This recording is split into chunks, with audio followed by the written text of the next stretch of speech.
তো বন্ধুরা ফাইনালি আমরা কেএল ইন্টারন্যাশনাল এয়ারপোর্টে পৌঁছে গেলাম।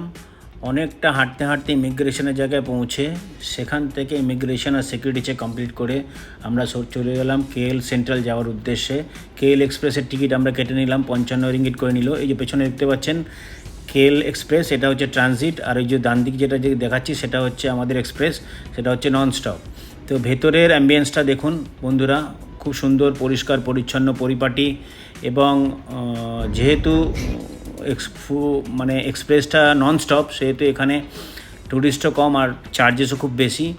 এক্সপ্রেসের জানলা দিয়ে আমরা যে দৃশ্যগুলো আপনাকে দেখাচ্ছি দেখুন কত সুন্দর, এবং এখানকার একটুখানি গ্রাম্য পরিবেশ। অলরেডি আমরা পৌঁছে গেলাম কেএল সেন্ট্রাল। ভেতর দিয়ে দেখুন ওপর দিয়ে ট্রেন যাচ্ছে। ভেতরের অ্যাম্বিয়েন্সটা খুবই সুন্দর, অনেক বড়, অনেক রকমের ট্রান্সপোর্টেশন এখান দিয়ে হয়। তো ফাইনালি আমরা এখান থেকে আমাদের হোটেলের উদ্দেশ্যের জন্য গ্র্যাব বুক করলাম।